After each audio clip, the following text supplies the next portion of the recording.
मंगल भवन अमंगल हारी द्रवहु सुदर्शन अजर बिहारी राम सिया राम। त्रेता যুগ থেকে কলিযুগ, যখনই রাবণের উৎপাত শুরু হবে, বারে বারে অবতার রূপে এই মত আবির্ভাব হবেন প্রভু শ্রীরাম, আর বিনাশ ঘটাবেন এরকম হাজারো রাবণের। মঙ্গলকারী অমঙ্গল বিনাশিনী শ্রীরামচন্দ্রের জন্মভূমি নিয়ে 500 বছর ধরে চলে আসা সংঘাতের শেষে রামলালার প্রাণ প্রতিষ্ঠা পায়, আর তার সাক্ষী হতে লক্ষ মানুষের পা পড়েছে অযোধ্যায়। রাম মন্দিরের পাশাপাশি তার বাল্যকালে বেড়ে ওঠা দশরথ মহল, বিয়ের পর নবদম্পতিকে দেওয়া কৈকেয়ী মায়ের সেই কনক ভবন, প্রভু রামকে রক্ষা করার জন্য হনুমান গড়ি সহ সরিয়ু নদী দর্শন করতে গিয়েছিলাম অযোধ্যাতে। So let's start. Hello guys, good morning. আমরা এখন যাচ্ছি সরিয়ু ঘাটে স্নান করতে গাইস। সকাল সকাল এখন বাজে 6টা, ঠিক আছে? একদম সকালে হয়েছে। শুভম আছে, রাজা আছে, এদিকে শুভঙ্কর আছে। সব লোক সাথ মে বলো জয় শ্রী রাম, জয় শ্রী রাম, জয় শ্রী রাম। সো বন্ধুরা, আমরা এখন চলে এসেছি সরিয়ু ঘাটের একদম পাশেই। আর এখানে দেখতে পাচ্ছ অনেকটা পার্কিং রয়েছে। অনেক সকাল, এখন সবাই স্নান টান করার জন্য এখানে এসছে। আর এখানে অনেক খাবারের দোকান তোমরা পেয়ে যাবে, সব ভেজের মধ্যেই আছে এখানে। তো আমরা এখন ঘাটের দিকে যাই, দেখি স্নান করবো। এখানে সব কিছু ব্যবস্থা রয়েছে, তোমরা টোটো পেয়ে যাবে এখান থেকে। যারা এখানে আসে প্রথমে সরিয়ু নদী স্নান করে পবিত্র হয়ে মন্দিরে প্রবেশ করে। সরযূ নদীতে স্নান করে আমরা পুরো ফ্রেশ হয়ে গেলাম। তারপরে আমরা এখন যাবো শ্রী রাম জন্মভূমি। দেখতে পাচ্ছ সাইনবোর্ডে সবটাই দেওয়া রয়েছে। 2 কিলোমিটার হনুমান গাড়ি রয়েছে, 1.6 কিলোমিটার কনক ভবন রয়েছে 2 কিলোমিটার, আর পাশে রয়েছে রাম কি প্যারি। আর এটা হচ্ছে লতা মঙ্গেশকর চক। এখান থেকে সব জায়গাতেই যাওয়া যায়। আর মানুষের এত ঢল, এত ভিড় রেখেছ রামলালা দর্শন করার জন্য। আমি দেখতে পাচ্ছি ভারতের বিভিন্ন রাজ্য থেকে মানুষ এখানে এসেছে। শুধু ভারতেই নয়, সারা পৃথিবীকে কাঁপিয়ে তুলেছে এই রাম মন্দির ও রামের জন্মভূমি। নর্মালি রাম মন্দিরে এত ভিড় হয় না, যেহেতু আমরা গিয়েছিলাম মহাকুম্ভের সময়, তার জন্য এতটা ভিড়। নর্মাল টাইমে হাফের কমই ভিড় থাকে এখানে। আর এটা হচ্ছে আমাদের মেন এন্ট্রেন্স, আমাদের যাওয়ার রাস্তা। তো দেখতে পাচ্ছ অনেকটাই ভিড়, যেহেতু মহাকুম্ভের টাইম ছিল সেই জন্য অনেকটাই ভিড় হয়েছে। আমাদের মন্দির দর্শন করতে সময় লেগেছে 1 ঘন্টা।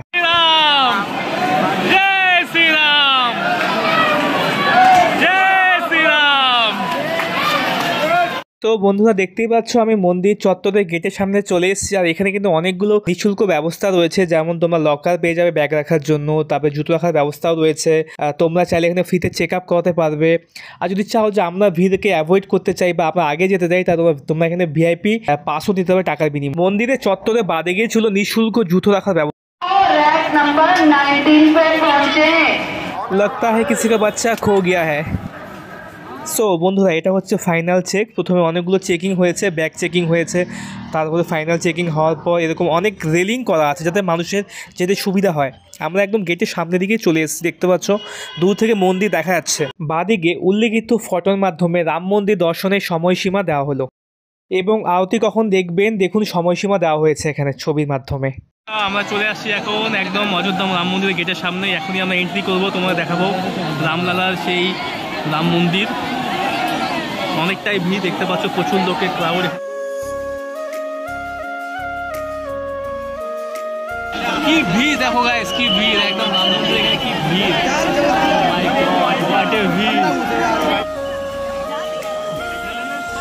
সম্পূর্ণ মন্দিরে মার্বেলের উপর খচিত রয়েছে রামলালা সেই ছোটবেলার কাহিনী এবং রামের বিভিন্ন রকম কথা, যা সুন্দরভাবে পুরো মন্দিরে ফুটে উঠেছে একদম সম্পূর্ণ অক্ষরে।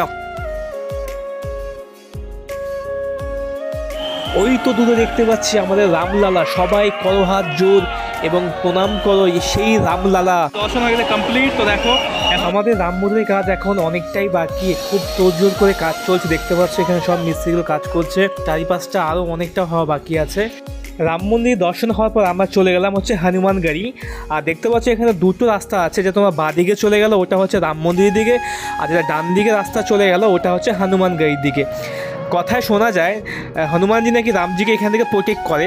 দেখতে পাচ্ছ আর হনুমান গাড়ির দিকে রাস্তাটায় অনেকটাই প্রচণ্ড ভিড় ছিল, তাও আমরা অনেকক্ষণ লাইন দাঁড়িয়ে দর্শন পেয়ে গেছি আমরা।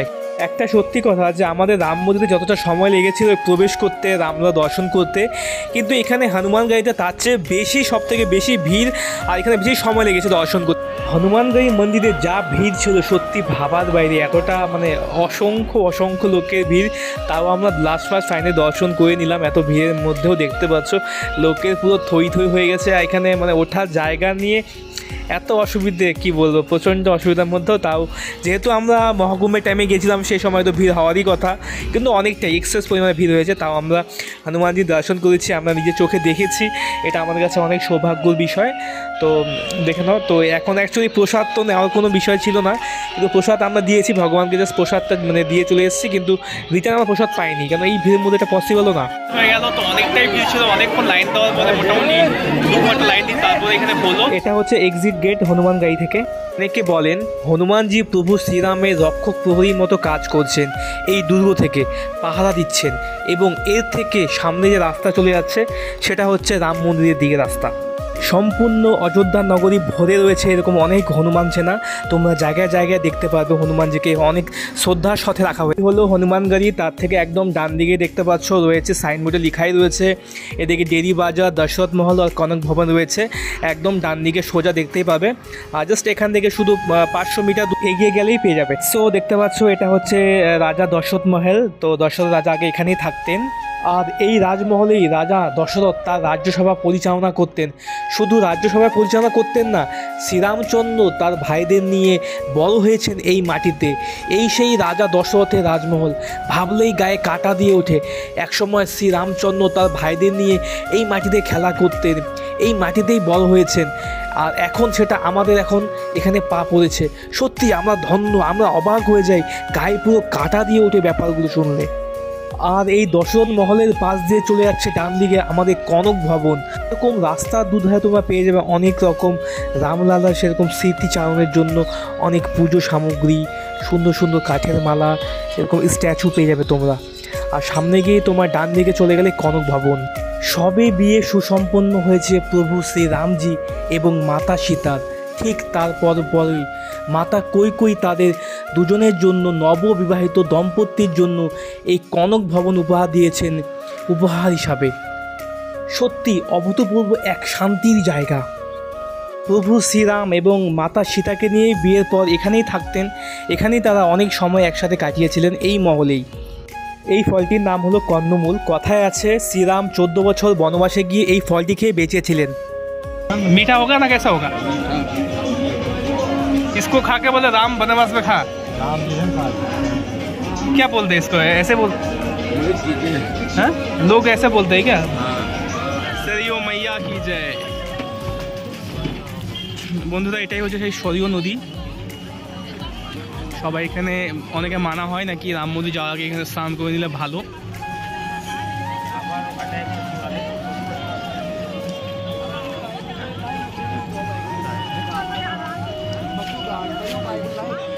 বন্ধুরা আমরা এখন আছি সরিয় নদীর একদম ঘাটের সামনে, দেখতে পাচ্ছ এখানে সবাই শ্রদ্ধালু যারা আছে সবাই স্নান টান করে ফ্রেশ হয়ে রামলালা দর্শনে যায়। এটাই সেই সরিয় নদী যেটা হচ্ছে তোমার ওদিকে নদী থেকে জলটাকে কেটে এদিকে আনা হয়েছে বাইপাস করে, আর রাতে এখানে লেজার শো হয়ে থাকে। সো বন্ধুরা অযোধ্যা ধামের রাম মন্দিরের ভিডিও এখানে শেষ হচ্ছে, দেখা হবে অন্য ভিডিওতে। জয় শ্রীরাম।